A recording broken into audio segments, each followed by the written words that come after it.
So 27 myths, lies in 38 minutes. That's the old record. Last night it got beat. 31 myths in 41 minutes. 31 lies in 41 minutes.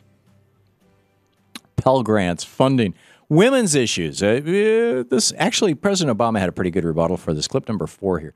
This is a good one. Listen to this. These are family issues. These are economic issues. And one of the things that makes us grow as an economy is when everybody participates and women are getting the same fair deal as men are. These are not things you're going to hear on right-wing talk radio, by the way. You're going to hear all about Candy Crowley because that's all they want to talk about. But this, there were some important topics brought up.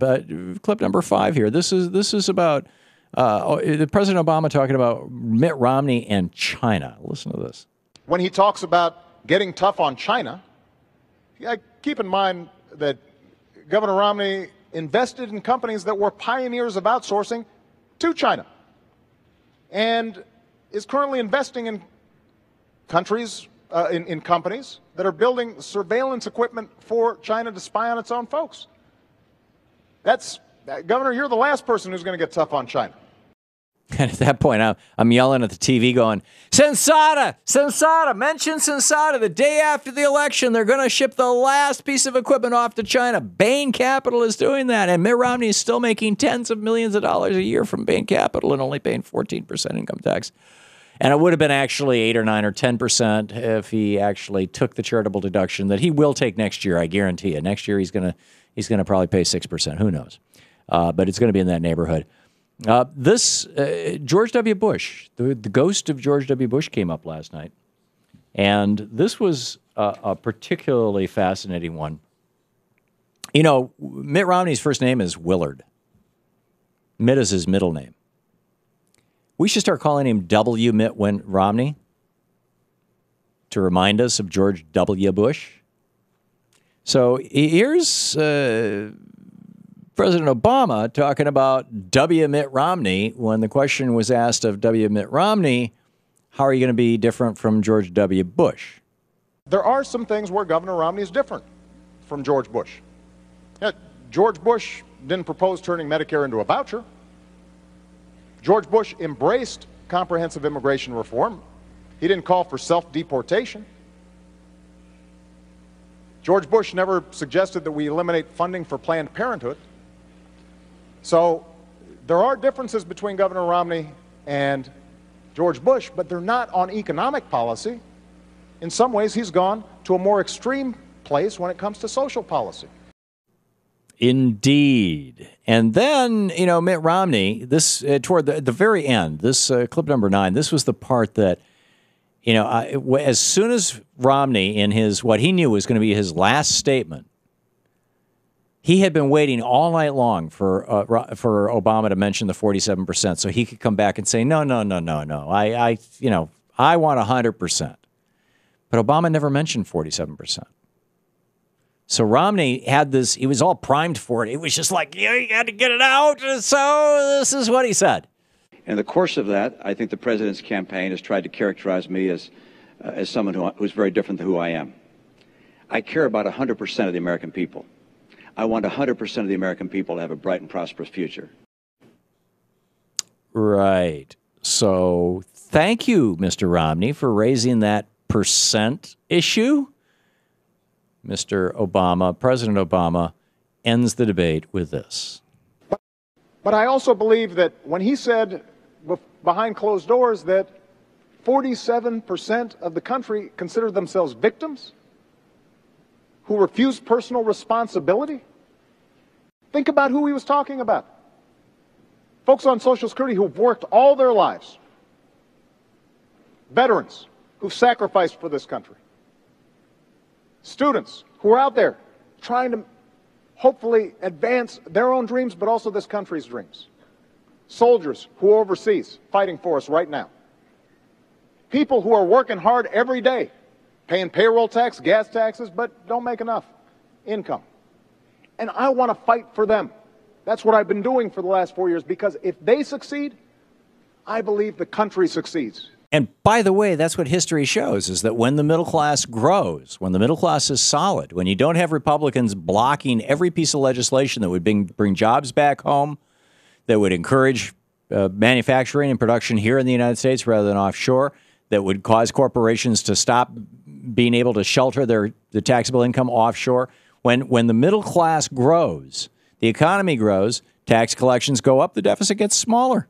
The country gets better. People do better. I mean, it's just common sense stuff. My personal favorite of the night was clip number 12 here. And in part because yesterday I had a caller. If you caught this part of the show yesterday, I had some caller call up and go, "Oh, the president, he's been lying to us about Libya." And of course, Fox and the right wing machine have been amping on this thing for weeks because they think they've got a whitewater here, right? They think that that somebody made a mistake. It's just like Darrell Issey with Fast and Furious, a program that was started under George W. Bush. Somehow that never gets mentioned in the Foxosphere. But they tried it with that, and then an actual report was done, and they said, "No, there's nothing there." Eric Holder didn't even know about it until it hit the press, and because it was left over from the Bush administration, and similarly, now the right thinks that if mark my words, if the president is reelected. And I think there's a good chance he will be, and Intrade does too. If he gets reelected, this is what they're going to try and impeach him over if the Republicans can maintain control of the House of Representatives, is they're going to say that somehow somebody failed with regard to Libya. Now, I didn't hear any Democrats politicizing 9/11. I was calling for it. Not in the immediate weeks afterwards, but in fact, I wasn't on the air in the immediate weeks afterwards. We started the show about a year after that. But I was certainly a year, 2 years, 3 years, 4 years to this day. I'm saying, somebody should be held accountable for that intelligence failure that led to the death of over 3,000 Americans. And is leading to the death of, over 10,000 Americans when you include the first responders, who the Bush administration lied to about the quality of air down there. But Democrats, never tried to politicize that. They never said, "Oh yeah, we're gonna show how bad the Bush administration is."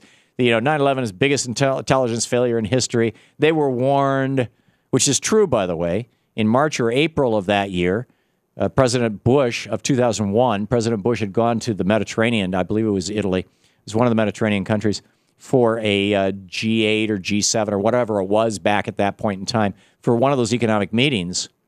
And instead of staying in the hotel with all the other heads of state, he stayed on an aircraft carrier. Why? This was in the news. You could read this in the New York Times, and or on some conservative publication. He stayed on that aircraft carrier because there were credible reports that Al-Qaeda was trying to hijack commercial airliners and use them as flying bombs to fly into the hotel that Obama was staying in. So they put him on an aircraft carrier. Condoleezza Rice testified about this to Congress. This was 8 months before 9/11 or 6 months before 9/11. And then after 9/11, Condoleezza Rice says nobody could have ever imagined that they would use a commercial jet as a flying bomb. No, wait a minute. Condi was with him, stayed on that aircraft carrier with him, because it's like, wait a minute. So here's Obama. Do we have time to play this clip? Here's Obama talking about politicization of disasters. And the suggestion that anybody in my team, whether Secretary of State, our UN ambassador, anybody on my team, would play politics or mislead when we've lost 4 of our own, Governor, is offensive. Yeah, and yesterday when that, right-wing bozo called the show and tried to basically say, something wrong with the Obama administration, I called it pathetic. This is the Thom Hartmann Program. But I think offensive is a much better word. It really is offensive. We'll be back.